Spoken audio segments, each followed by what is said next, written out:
Um ex-ministro casado com uma herdeira do Silvio Santos, um ex-senador bilionário que ficou preso por 4 anos, e um ex-chefão da CNN cujo trabalho principal é articular interesses de empresários e do governo. Cada um à sua maneira, Fábio Faria no SBT News, Luiz Estevão no Metrópolis e João Camargo na TMC estão investindo no jornalismo. Os três são muito bem relacionados com o poder, seja dos gabinetes em Brasília ou dos escritórios na Faria Lima.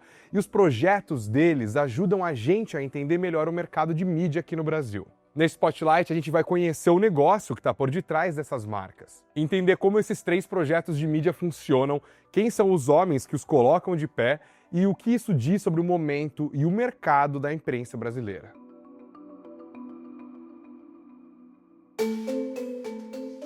O SBT News tomou forma mesmo a partir do 4º andar de um prédio envidraçado no endereço típico do mercado financeiro aqui em São Paulo. Nada de teste de DNA, de roleta, muito menos banheira. É um SBT Faria Limer, sabe? Quando eu fui entrevistar o Fábio Faria nesse prédio onde ele trabalha, fiquei ali na recepção só ouvindo as secretárias fazendo a checagem da lista de convidados para a cerimônia de inauguração, com políticos, ministros, empresários, muita gente importante e que de fato prestigiou o lançamento do SBT News. Aliás, deu um rolê, né? Aquela inauguração e o próprio SBT News são de alguma forma reflexo da agenda de contatos do Fábio. Ele é marido da Patrícia Abravanel, que é filha do Silvio Santos e uma das herdeiras do SBT. Ele também foi deputado federal, é filho de políticos, foi ministro das comunicações no governo Bolsonaro. Então o Fábio conhece muita gente e ficou responsável por botar de pé o novo canal. Tudo isso com a anuência e o acompanhamento das acionistas do Grupo Silvio Santos, ou seja, a esposa do Fábio e as cunhadas dele, sobretudo a Daniela Beirute, presidente do SBT, e a Renata Bravanel, que é a presidente do Conselho de Administração do Grupo Silvio Santos. Não à toa foram essas as 2 filhas que discursaram na inauguração. O que o Fábio estava tocando ali, mesmo sem ter um cargo oficial, era o primeiro grande projeto do Grupo Silvio Santos depois da morte do Silvio, e tem um peso simbólico grande, é uma virada. Durante décadas, o SBT foi associado principalmente ao entretenimento popular e teve uma relação errática com o próprio jornalismo, com momentos pontuais de investimento e momentos de grande desmobilização. O SBT News nasceu como uma tentativa de mudar esse enquadramento. Na nossa conversa, o Fábio me disse que a ideia é construir relevância e fazer a marca do canal novo ser reconhecida pelos poderosos da política, dos negócios e, claro, das classes mais altas também. Na visão dele, o SBT News tem a faca e o queijo na mão. Primeiro porque pesquisas mostram que a marca do SBT é bem avaliada em termos de confiança jornalística.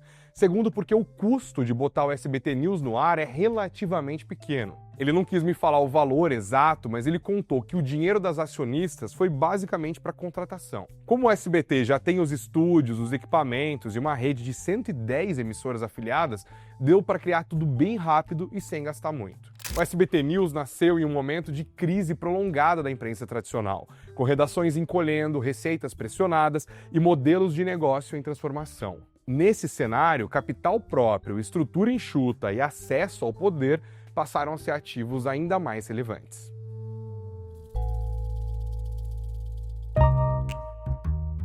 Já o Metrópolis surgiu em Brasília, em meio a uma crise econômica complicada da imprensa local e em meio a uma crise pessoal e política do seu fundador, o ex-senador Luiz Estevão. A Veja Brasília estava fechando, o Correio Brasiliense já estava dando seus sinais de enfraquecimento. Aí o Luiz Estevão, que é um ex-senador, empresário bilionário, personagem conhecido da política brasileira e que já estava às voltas com a justiça, enfim, ele enxergou ali uma oportunidade. A ideia era montar um portal de notícias focado inicialmente em Brasília, ocupando um espaço que os veículos tradicionais estavam deixando para trás. Quem me contou essa história foi a Lilian Tharram, hoje CEO do Grupo Metrópolis. Na época, ela era repórter em Brasília e tinha o Luiz Estevão como fonte. Quando ela recebeu o convite para tirar o projeto do papel, ela topou com algumas dúvidas, mas também com a percepção de que estava rolando ali uma chance rara de construir uma redação do zero.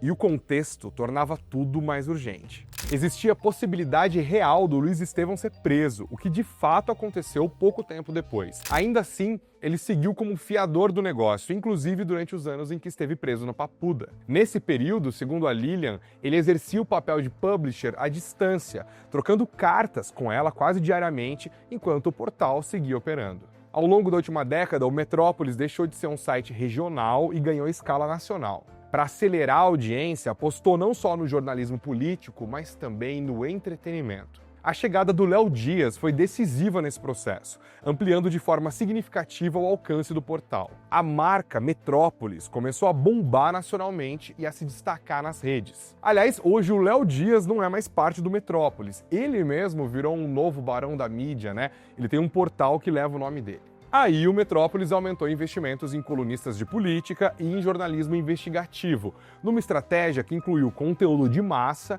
e reportagem de ganhar prêmio.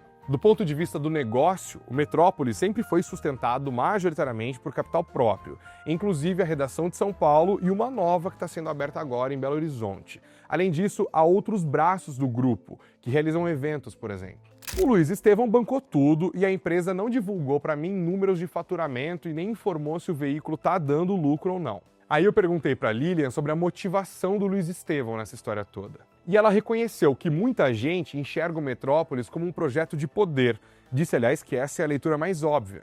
Mas relativizou. Segundo ela, o portal só deu certo porque houve espaço e liberdade editorial. E porque o Luiz Estevão sempre deixou claro que o veículo precisava caminhar com identidade própria. O Luiz Estevão não falou comigo para essa reportagem.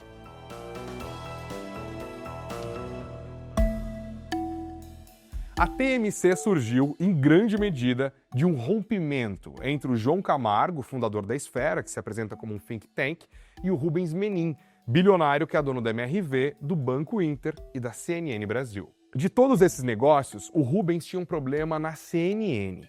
Desde a fundação, a CNN só dava prejuízo. Aí, ele chamou o bem relacionado João Camargo, cujo trabalho é botar empresários e políticos para conversar, para tentar dar um jeito na TV dele.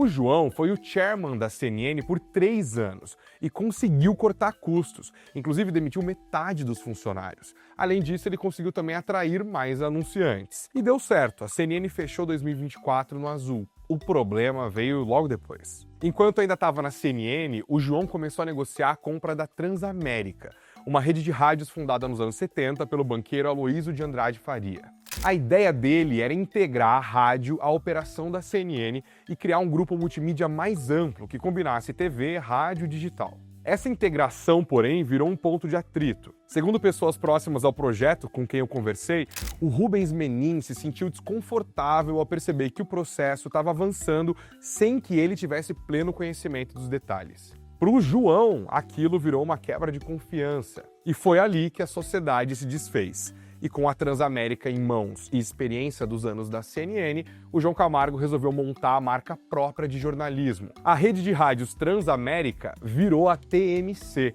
um grupo multimídia com um portal de notícias, transmissão no YouTube, rádio, claro, canal Fast, por aí vai. Além dos 70 milhões que o João investiu na compra da rede, ele me disse que está botando mais 50 milhões em reformas, ampliações, estúdios, contratações, isso em São Paulo, Rio, Brasília, BH, Curitiba e Recife. Inclusive, a redação aqui de São Paulo vai se mudar em breve para a Avenida Paulista, ali pertinho da CNN. A cabeça do João Camargo está dominada pela lógica do eu consegui fazer na CNN, então eu vou conseguir na TMC. E a agenda de contatos dele está sendo bastante usada, claro. Ele me falou até que financiou uma licença de táxi para o motorista dele. Assim ele consegue contornar o rodízio de São Paulo e pegar corredor. Para trazer dinheiro para dentro da TMC e virar um novo barão da mídia, o João Camargo não para. SBT News, Metrópolis e TMC nasceram de trajetórias diferentes e a partir de idealizadores distintos, mas eles são parte de um mesmo contexto. A crise prolongada da imprensa tradicional abriu espaço para novos projetos sustentados por capital próprio, redes de relacionamento e uma leitura pragmática do poder. Mas, de certa forma, sempre foi assim, né? Quem bota de pé um veículo jornalístico não faz isso movido só por audiência e publicidade, mas também busca relevância, acesso e influência. O que acontece é que de tempos em tempos surgem novos players, como em qualquer mercado. A nova imprensa brasileira talvez acabe tendo também os seus novos barões.